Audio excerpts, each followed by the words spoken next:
안녕하세요. AWS에서 Efficient Compute Specialist Solutions Architect로 일하고 있는 권순범입니다. 이번 2024년도 리인벤트에서도 여러 가지 서비스 및 기능, 그리고 고객 사례 등이 발표가 되었는데요. 이번 시간에는 컴퓨팅 및 스토리지 분야에서 새롭게 출시된 서비스와 기능에 대해서 한번 살펴보는 시간을 가지도록 하겠습니다. 먼저 컴퓨팅 살펴보기입니다. AWS는 AI 워크로드를 지원하기 위한 다양하고 안전하며 가격 대비 성능이 탁월한 가속 EC2 인스턴스 타입들을 제공하고 있습니다. 이번 리인벤트에서는 두 가지 타입의 AI 가속 기능을 탑재한 인스턴스가 발표가 되었는데요. 첫 번째로 보실 인스턴스는 아마존 EC2 트레이닝2 인스턴스입니다.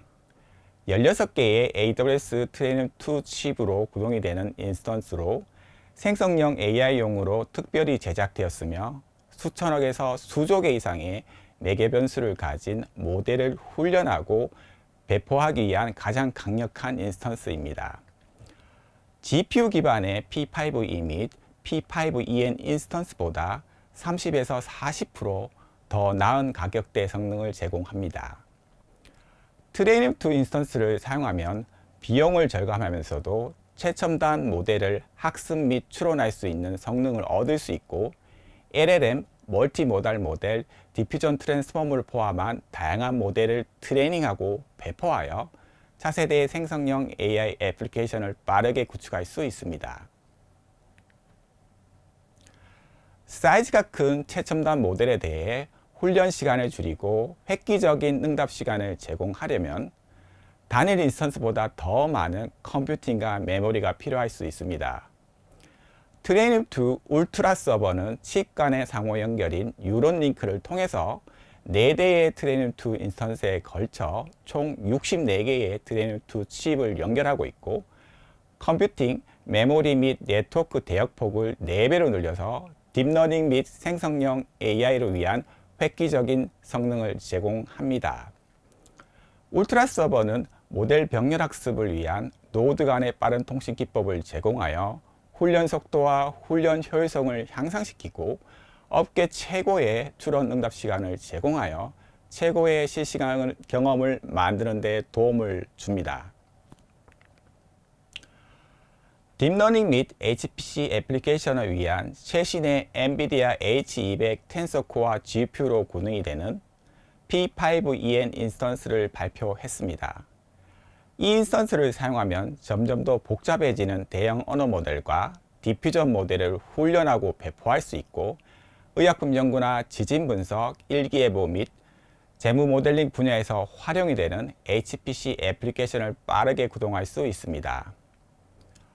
P5 인스턴스 대비 네트워크 지연 시간이 최대 35% 향상되었고 1.7배의 GPU 메모리와 1.5배의 GPU 메모리 대역폭 그리고 1.8배의 높은 토큰 처리량을 제공하고 있으며 8개의 H200 GPU를 탑재하고 있습니다. AWS는 다양한 타입의 광범위한 CPU 프로세서를 제공하고 있습니다. 인텔, AMD, AWS가 자체 제작한 그라비톤, 그리고 애플 실리콘이 있습니다. 이 중에 가격 대비 성능비가 탁월한 그라비톤 프로세서에 대해서 잠시 살펴보겠습니다. 2018년도에 최초로 소개된 이후로 현재까지 4세대에 걸친 ARM 기반의 프로세서를 제공하고 있는데요. 그래피톤2의 경우 동급 인스턴스 대비 최대 40%의 가격 대비 성능을 제공하고 있고 그래피톤3에서는 25%의 컴퓨팅 성능 향상과 더불어 ML 워크로드를 위한 부동소수점 연산 성능을 향상시켰습니다. 23년도에 발표된 그래피톤4의 경우 최대 30%의 컴퓨팅 성능이 향상되었고 50%더 많은 CPU 코어와 75%더 큰 메모리 대역폭을 제공하고 있습니다. 많은 고객분들이 인프라 비용을 절감하면서 애플리케이션 성능을 향상시키고 ESG 경영에 발맞춰 지속 가능한 서비스를 구축하기 위해서 그라비톤 프로세스를 활용하고 있습니다. 이번 리인벤트에서는 스토리지 집약적인 워크로드에 최적화된 그라비톤 4 기반의 i5G 인스턴스 타입이 소개가 되었습니다.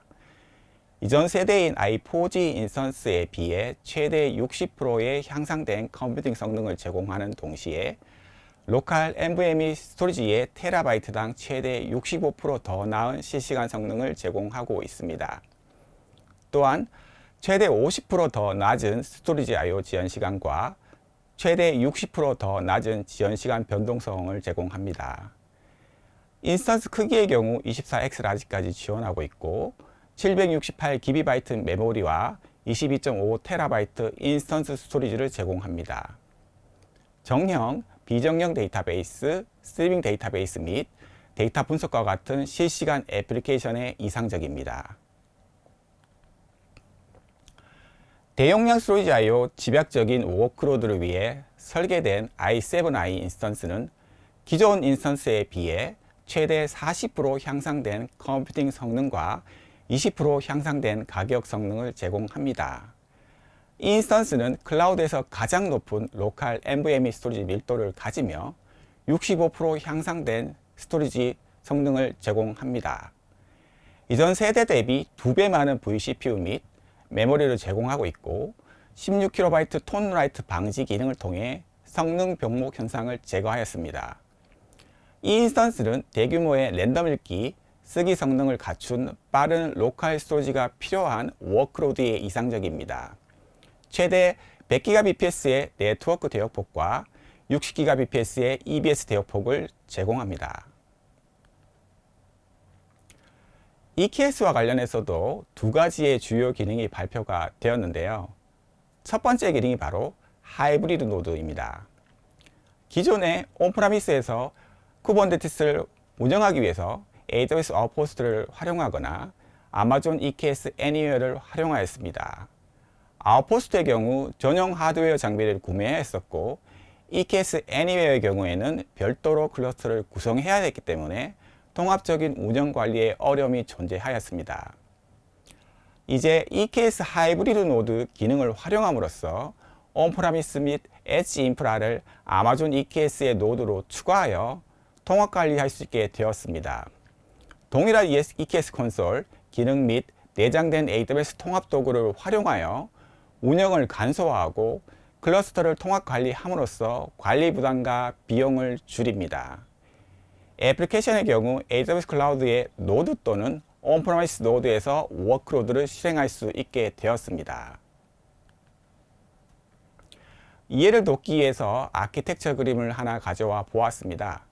그림에서 보시는 것처럼 EKS 컨트롤 플레이는 AWS 클라우드에 있고 AWS가 제공하는 하이브리드 노드 CLI 명령을 이용하여 온프라미스의 노드가 추가된 것을 볼 수 있습니다. 온프라미스와 AWS 클라우드는 사이트 VPN 또는 다이렉트 커넥트로 연결이 되고 권한 관리를 위한 IAM 롤 애니웨어 및 노드 관리를 위한 AWS 시스템 매니저가 활용됩니다. 이번 그림은 EKS 하이브리드 노드를 사용하는 경우에 고객이 직접 관리해야 하는 영역에 대한 내용입니다. 연두색으로 표시된 부분이 바로 고객분들이 담당하게 되는 부분인데요. OS, 하드웨어, 가상화, 네트워크 및 스토리지 부분은 온프라미스에서 고객분들이 담당하게 되고 그 이외의 요소들은 AWS가 관리 또는 AWS부터 지원을 받는 영역입니다. 하이브리드 노드와 호환되는 운영체제로는 아마존 리눅스 2023 버전, 우분투 20.04 버전 이상, 레드햇 엔터프라이즈 리눅스 8 버전을 지원하고 있습니다. 두 번째로 살펴볼 기능은 EKS 오토 모드입니다. 클릭 한 번으로 프로비저닝부터 지속적인 유지 관리까지 쿠버네티스 클러스터 관리를 간소화하는 새로운 기능입니다.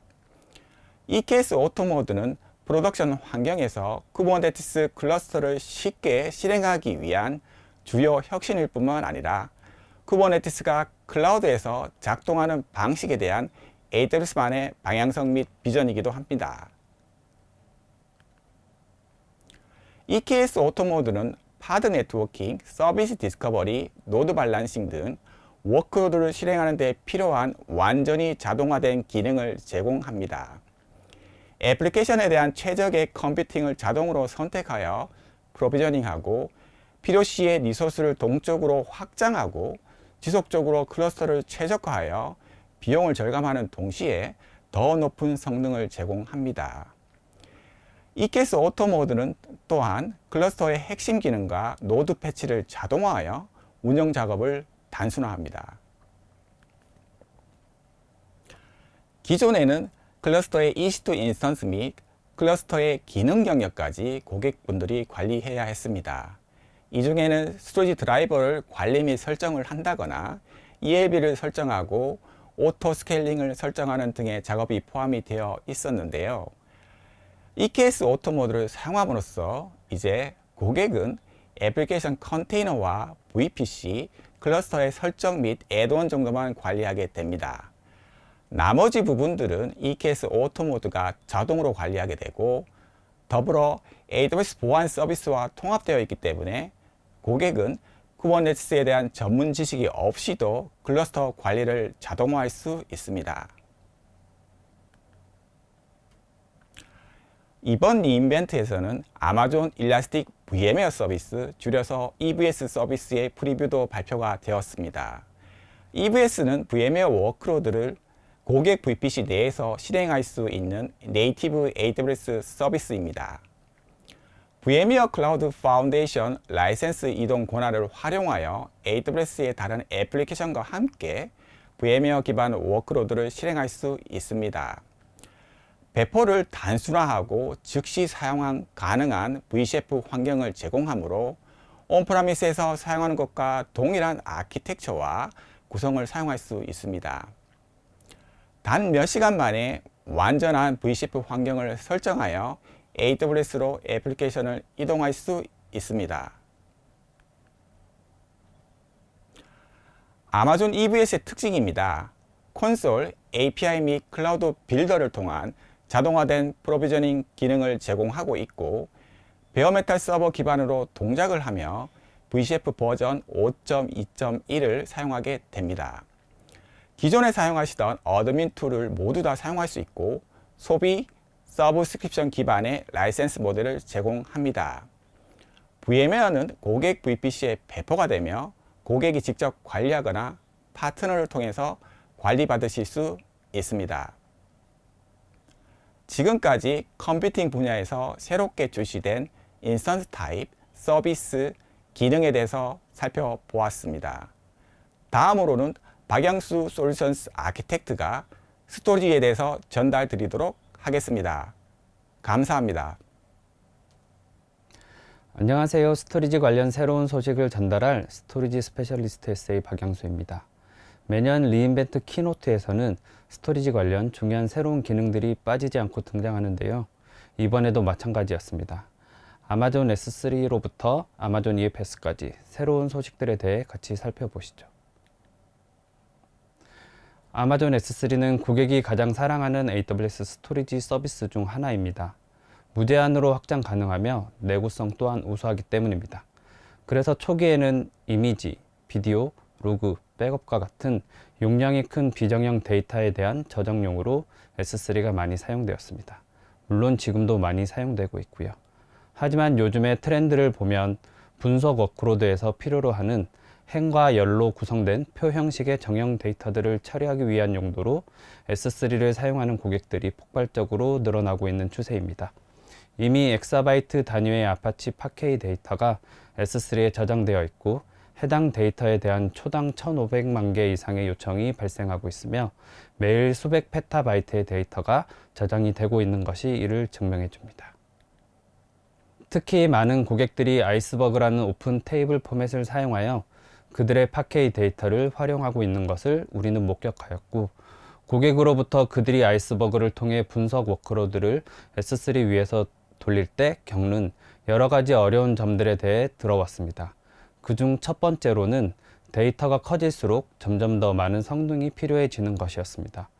데이터 규모가 커질수록 다양한 애플리케이션으로부터 해당 데이터에 대한 분석 요청이 들어올 것이고, 기존의 제너럴 퍼포스 버켓의 경우는 읽기 기준 프리픽스당 5500 TPS만 지원하기에 추가적인 성능이 필요하면 프리픽스 관리가 필요하였습니다. 두 번째로는 사용자별로 여러 테이블에 대한 권한을 할당하기 위해서 각 테이블의 데이터 파일들이 어디에 저장되어 있는지 분석이 필요하다는 것입니다. 기존의 아이스버그 테이블들은 별도의 ARN이 없기에 버켓 폴리시에서는 테이블명만 가지고는 권한 설정이 불가능하였습니다. 그래서 테이블을 구성하는 데이터 파일들의 경로를 가지고 폴리시를 설정해야 했고, 관리해야 할 테이블이 늘어날수록 권한을 할당하는 것은 큰 노력이 드는 일이었습니다. 마지막으로 비용을 최적화하기 위해선 많은 노력이 들었습니다. 스냅샷 관리 혹은 불필요한 파일들에 대한 삭제들이 대표적인 활동들이며, 고객들의 노력뿐만 아니라 정리 필요한 대상들을 찾기 위한 컴퓨팅 리소스 역시 필요했었습니다. 새롭게 출시된 S3 테이블스는 아이스버그 고객을 위한 완전 관리형 서비스입니다. 새로운 버켓 타입인 테이블 버켓에 고객의 테이블을 저장할 수 있으며, 그로 인해 누릴 수 있는 이점이 크게 세 가지 있습니다. 첫 번째로는 고객의 테이블이 저장되는 테이블 버켓은 기존 제너럴 퍼포스 버켓 대비 3배 빠른 처리량과 10배 높은 TPS를 가집니다. 백그라운드에서 자동으로 데이터 파일에 대한 압축을 진행하기에 기존 대비 높은 처리량을 가질 수 있고, 표 형식의 정형 데이터를 위해 만든 새로운 타입의 테이블 버켓을 통해 읽기 기준 최대 55,000 TPS를 제공합니다. 두 번째로는 이제 테이블이 자체 ARN을 가지기 때문에 특정 테이블에 연관된 데이터 파일이 어느 프리픽스에 위치하는지 알지 못해도 테이블의 ARN만으로 쉽게 버켓 폴리시를 이용해 권한을 제어할 수 있습니다. 마지막으로 S3 테이블스는 고객의 수동 개입 없이도 자동으로 비용을 효율화해 줍니다. 커밋이 매번 생기는 스냅샷들과 참조되지 않는 파일들을 찾아서 기정의된 설정에 맞춰 자동으로 삭제합니다. S3 테이블은 아직 서울 리전엔 출시하지 않았으니 해당 기능이 필요한 고객들은 미국에 있는 리전들을 활용해 보시길 바랍니다. 다음으로는 비정형 데이터를 위해 새로 나온 기능들을 살펴보겠습니다. S3는 오늘날 400조 개 이상의 객체를 보유하고 있습니다. 그중 많은 부분이 비정형 데이터 파일입니다. 이미지와 비디오 같은 미디어들은 우리 삶에서 점점 더 보편화되었고, 이로 인해 고객이 관리하기 어려운 수준의 거대 비정형 데이터 저장소가 만들어지고 있습니다. 고객은 필요한 파일을 빠르게 찾는데 점점 더 오랜 시간이 걸리기 시작했고, 그것을 해결하기 위해 S3 외부의 파일들의 메타데이터를 저장하는 시스템들을 RDS나 다이나모DB 같은 서비스를 이용하여 별도로 구축하기 시작했습니다. 또한 S3 인벤토리라고 하는 S3 오브젝트들의 메타데이터 정보를 뽑을 수 있는 기능이 이미 존재했으나, 그것은 현재 시점이 아닌 최대 하루 전 혹은 일주일 전 정보를 보여주었기에 최신의 정보를 필요로 하는 작업들을 위해서는 사용할 수가 없었습니다. 예를 들어 현재 시점에 필요 없는 파일들을 찾아서 삭제하고 싶은데 예전 시점의 데이터를 가지고는 그러한 작업을 할 수 없기 때문입니다. 이러한 고객의 어려움들을 해결하기 위해 S3 메타데이터라고 하는 새로운 기능이 프리뷰로 발표되었습니다. S3 메타데이터는 간단한 SQL 쿼리를 통해 액세스할 수 있는 메타데이터를 몇 분 내에 자동으로 생성합니다. 작동 방식은 다음과 같습니다. 클라이언트가 제너럴 퍼포스 버켓에서 put, delete, update 세 가지 액션 중 하나를 수행하면 이전 슬라이드에서 언급한 S3 테이블스 버킷에 있는 사용자가 명시한 테이블에 메타데이터 정보들이 저장됩니다. 객체 크기, 스토리지 클래스 등 시스템 정의 오브젝트 메타데이터를 기본으로 제공하며 태그 및 x-amg-meta-로 시작하는 사용자 정의 메타데이터를 포함하는 커스텀 메타데이터를 추가하여 저장할 수 있습니다. 또한 오브젝트가 업로드되거나 삭제될 때 어떤 AWS 어카운트 혹은 IP에서 수행이 되었는지에 대한 정보인 이벤트 메타데이터 정보도 같이 저장됩니다. 저장된 메타데이터들은 아테나나 EMR 같은 쿼리 엔진 위에서 SQL 문을 통해 분석이 가능합니다. S3 테이블즈를 이용하기에 해당 기능도 아직은 미국 몇 개 리전에서만 사용이 가능하오니 참고하시기 바랍니다. 다음으로 살펴볼 내용은 S3 데이터 정합성에 관한 이야기입니다. S3는 기본적으로 클라이언트에서 파일 업로드 요청이 오면 S3 웹서버에서 체크섬 검사를 수행하고 그 결과를 스토리지 레벨에서 다시 체크성 검사를 하여 두 개의 값이 일치하면 클라이언트에게 200ATT 값을 전달 후 파일을 저장합니다. 이렇게 함으로써 S3는 웹서버와 스토리지 단의 정합성을 항상 맞춥니다. 하지만 클라이언트와 웹서버 사이는 어떨까요? 클라이언트에서 출발한 데이터가 웹서버에 전달되기까지 고객도 관리하지 않고 AWS도 관리하지 않는 여러 네트워크 장비를 거치게 될 수도 있을 텐데, 그 사이에 있는 네트워크 장비의 오류로 인해 발생하는 뜻하지 않는 데이터 변형에 대해서는 이전에는 디폴트로 검증을 하고 있지 않았습니다. 물론 고객이 클라이언트에서 체크섬 정보를 미리 계산하고 해당 값을 AWS로 전달하여 비교하는 옵션이 있었지만, 그 과정은 애플리케이션 수정이 요구되기에 고객의 별도 노력이 필요한 부분이었습니다. 이제 최신의 SDK나 CLI 버전을 이용하면 클라이언트와 S3 웹서버 사이의 정합성 역시 자동으로 검증이 가능해졌습니다. 별도의 애플리케이션 로직 변경이 필요 없으며 추가적인 비용도 발생하지 않습니다. 이 기능 개선을 통해 고객은 퍼블릭 네트워크를 통해 전달되는 데이터 역시 변형 없이 올바른 상태로 S3에 저장됨을 확인할 수 있게 되었고, 만약 고객이 최신의 SDK나 CLI를 쓰지 않더라도 체크섬 결과는 메타데이터 정보에 저장되기에 파일 업로드 이후 언제든 데이터 정합성에 대한 검사를 재수행할 수 있습니다. 이 개선을 통해 이제는 클라이언트에서 수행한 체크섬 결과와 웹서버, 스토리지에서 수행한 체크섬 결과 3개가 모두 일치해야만 웹서버에서는 200HTTP 결과 값을 클라이언트에게 보내고 최종적으로 스토리지에 파일을 저장하게 됩니다. S3 관련해서 마지막으로 흥미로운 기능을 하나 더 얘기 드리려고 합니다. 바로 스토리지 브라우저 for 아마존 S3라는 기능입니다. 고객들은 S3에 파일을 간편하게 올리고 내릴 때 사용할 수 있는 유저 프렌들리한 GUI 기능을 필요로 했습니다. 마켓플레이스에 비슷한 기능을 지원하는 여러 파트너사 솔루션이 있는 것 역시 이런 고객들의 요청이 있기 때문이었습니다. 이제는 고객이 직접 AWS에서 제공하는 오픈소스를 활용하여 GUI 인터페이스를 만들 수 있게 되었습니다. AWS IAM 유저나 롤이 아닌 고객이 운영하고 있는 옥타나 AD 같은 외부 IDP의 유저 정보로도 S3 액세스 그랜츠를 통한 인증 후 S3의 데이터를 GUI 환경을 통해서 올릴 수 있습니다. 높은 처리량을 위해 데이터를 병렬로 처리하는 로직이 기본으로 구현되어 있기에 별도의 퍼포먼스 튜닝이 불필요합니다.